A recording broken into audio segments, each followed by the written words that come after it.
Okay. Potter's Journal 2019. It's now July, and this is all about pottery making today. If you've been away from the grill for the 6 months, you want to start easy. Hamburgers and hot dogs. In the last video, I've been away from ceramics for 3 months, so I started easy with a bowl. We're going to see if we can take all of these a step further today. Actually, this will have to wait till next week. Later in the summer, we'll do grilled fish, ratatouille, but we'll start simple today and see what we can do in the pottery. Let's see what's happening in the studio today. I came so close to getting these off the wheel so they wouldn't have to be trimmed.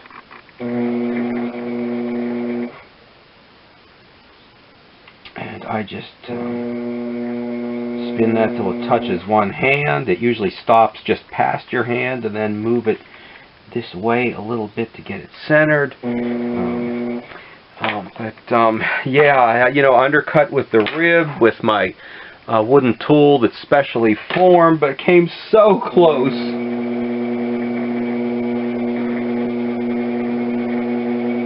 Okay, but not quite there, so I'll have to be careful about that next time, because that was something we wouldn't have had to do. So I couldn't find a compass, but we've got something built into the potter's wheel. I put a piece of paper on here and threw the bat pins through it to make a template for doing this. I usually do it freehand. Let's see what happens if we do it this way. So this was about the size of that pot, but you know, if I'm going to make this, I might as well be prepared. I might make some bigger ones. So. And I usually do this freehand on the pot. In a sense, I'm doing it freehand here too. I took a pen and pencil, yeah, and doing the line north-south and the west-east, and then the northwest, east-west, south, all that, and then I've got the center, and then on the northwest I am, and east-south, just coming through here, and okay, so when I put this on the pot, I can just put a little dot, yeah, use the, here we go, the needle, and mark where it should be, so then I can cut it and get it exact every time.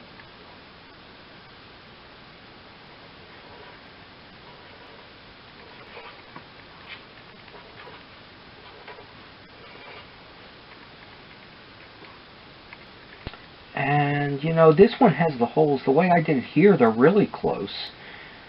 It seems like I've also, I might make several of these, and keep working on the patterns for them and see what I like best.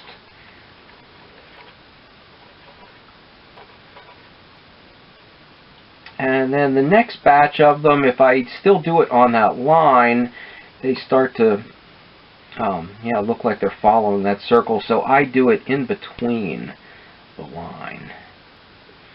And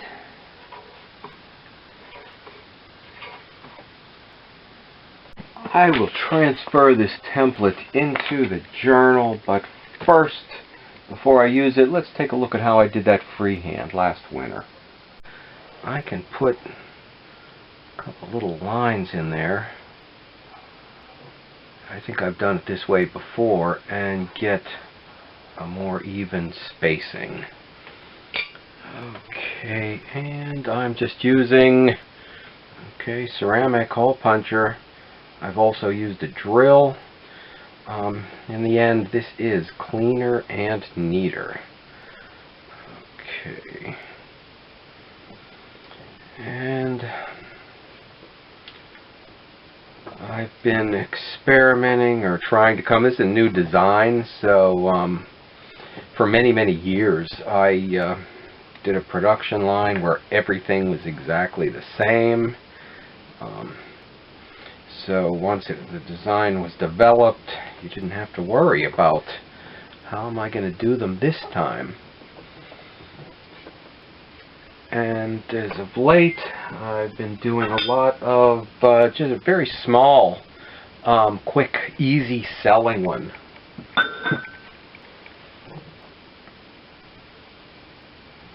But decided I should have some larger ones too. And I've been trying different configurations with the holes.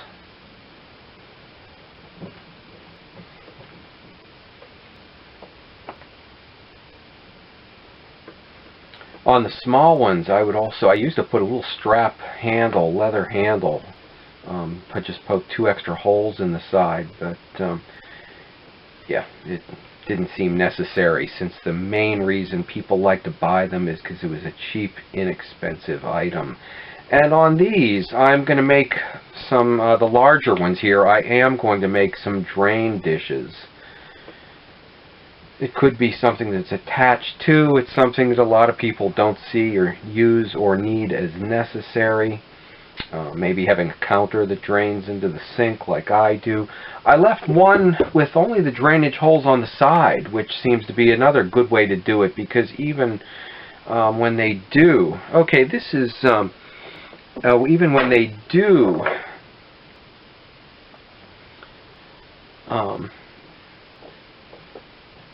have the option of getting the drainage plate,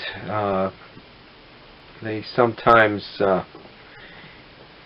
like the price of it without better, even when they've asked in the first place for it. So that's a nice option, and they could have just a lot of holes to drain out the side. You know, you pour it one way and let it drain and sit on the counter. In addition to, you know, being strawberries, this could be good for snap peas or any small vegetables or large vegetables. You know, if it's a small garden and you're just picking enough for yourself that day. This is the configuration I came up with in the end that I seem to like. The bottom like that, and then the larger holes with some smaller ones spaced around it.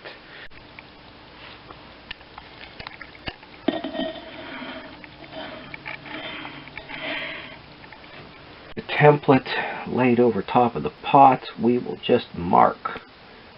How should I do this? I think I will follow round in a circle so I don't get lost. Okay, and then the next row.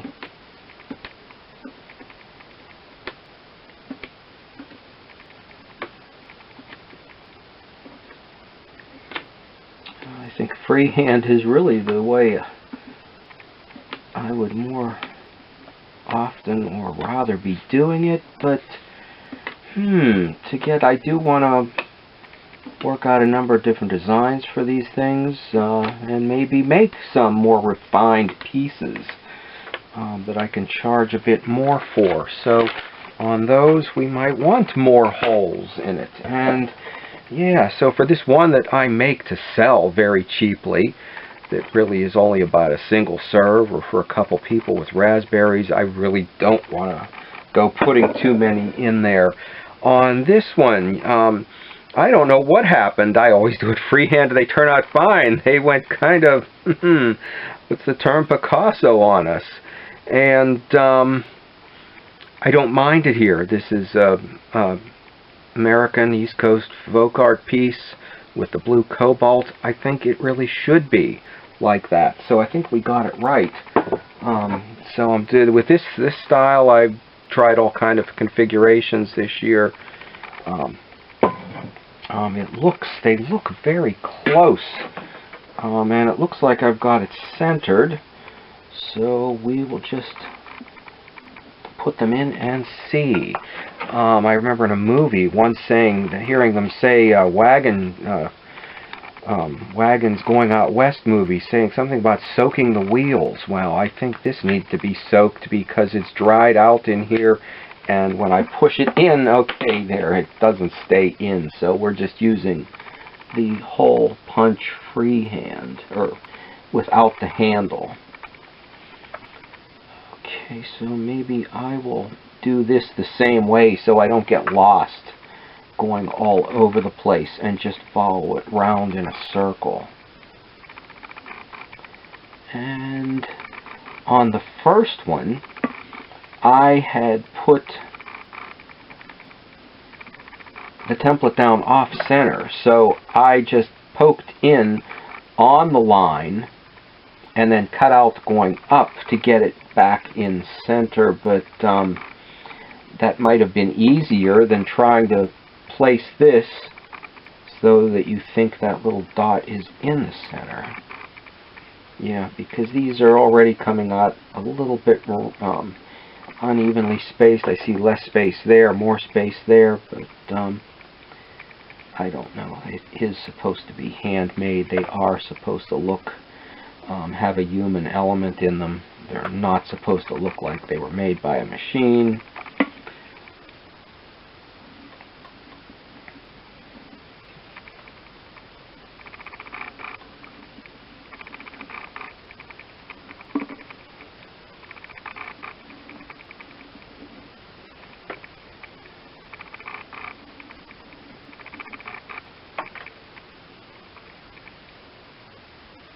And I'm not sure now which one's the next one in that circle.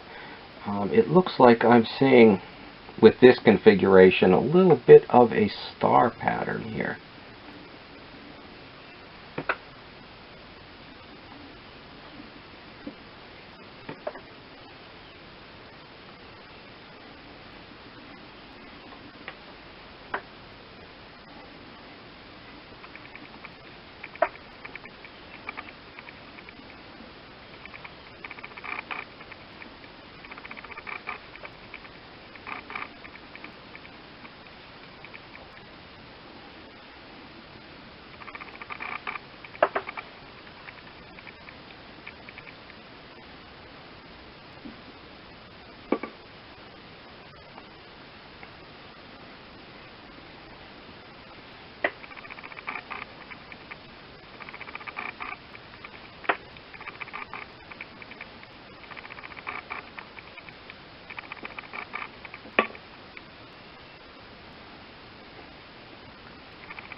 Okay, so finishing the outside row. It's a little bit thicker down here. Sometimes I put some on the outside wall too. We can still do that. You know, that I think worked with the template. I was able to get more holes and with freehand. Oh, okay, and this one's got some slip inside. Okay, so I let this dry out a little bit to greenware, and then take a scrub and take off the rough edges. So always trying to advance where you've been, and always thinking about where you could take it next. Fortunately for us, these commercial colanders are not meant to be servers. So we have got the market for that, if you could call what we do a market. I've taken my template and shaded these in, come up with a number of different patterns and layouts. This will have to be for a future video. And look at this one here. I put the journal up to that and got the star reflection. So maybe we can do something there. Always a new way to think and look and do it. Let's see if we can find a new way to do with a hamburger.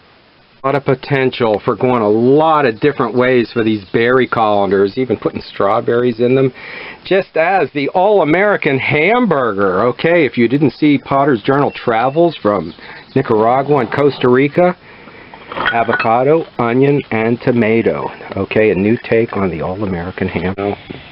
Look who's waiting patiently under the table. What is there good? Well, might there be something good that comes under the table?